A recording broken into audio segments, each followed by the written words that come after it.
Where does this film fit into the overall MCU timeline? Captain America Brave New World takes place about 2 years after The Falcon and Winter Soldier. Captain America has been working with the U.S. government in his capacity as Captain America, helping them to take on various international threats. And I think moving forward, what you'll see is Captain America's story and the story in the Thunderbolts coming out in May of this year are starting to drive towards what will become Avengers Doomsday.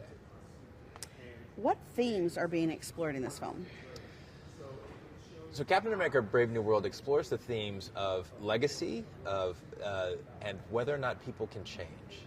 You know, Sam Wilson is taking on the mantle of Captain America at the same time that Thaddeus Ross is taking on the mantle of the American president. And both men are going to have to figure out whether or not they are worthy of those mantles. And both men, to different degrees, have skeletons in their closet they must contend with in order to determine whether or not they are worthy of these titles. And some of those skeletons are emotional, and some come in a very physical form. How is Sam Wilson similar to Steve Rogers' Captain America, and how does he differ?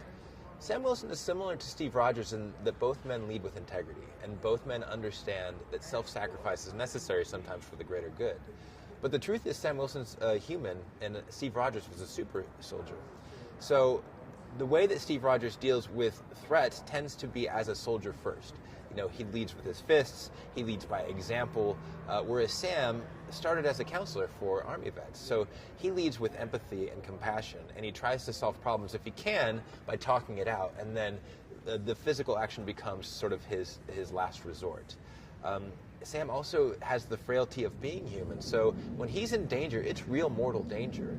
And the threats he faces in this film, to some degree, are bigger than some of the threats Steve ever had to face. And on that same note, Joaquin Torres as Sam Wilson versus the Falcon.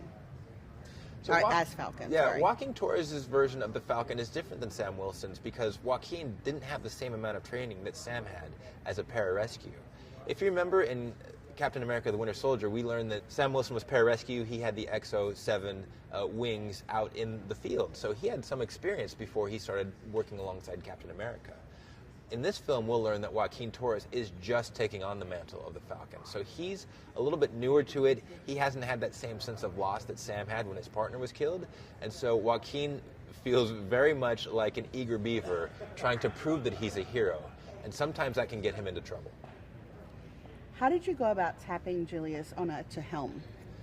When we were building this film, we realized we wanted it to sit within the pantheon of the political thriller genre, and the filmmaker we thought was best suited to do that was Julius Onah, partially because we'd seen his film Loose, which is a paranoid thriller that's very character-driven, that has great performances, and in meeting with Julius, we realized the touchstones we liked for the movie, including The Parallax View and Day of the Jackal, were some of his favorite movies. So it became kind of a natural outgrowth of different conversations. And what we found along the way is Julius sort of understood Sam's character journey of taking on this mantle because, frankly, being a filmmaker for a Marvel film, you do feel like you're taking on the mantle of a franchise, and it can be daunting. And so Julius was able to pour some of that emotion into the way that he expressed Sam Wilson as a character. Tell us about the cast, those who are reprising from previous roles, and then those that are new to the MCU. Captain America Brave New World has a really expansive cast that has some amazing returning characters and some new faces.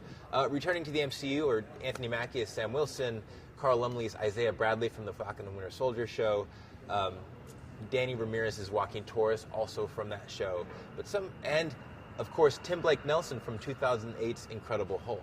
Some of the new faces that I think people are going to really enjoy include Harrison Ford taking on the role of Thaddeus Ross from the late great William Hurt, Shira Haas's Ruth Bat-Sarath, an amazing agent within the federal government who has some secrets of her own, and Zosha Rockmore, who plays Layla Taylor, the head of President Ross's security detail. It's a really amazing cast. Oh, and let us not forget Giancarlo Esposito as a Sidewinder, the head of Serpent. So it's a really cool cast. They have amazing chemistry together, and it was a joy to work with them. Great. We have one more question. Yeah. So, this is a big one. Sure. What are you excited for audiences to experience when they see this film?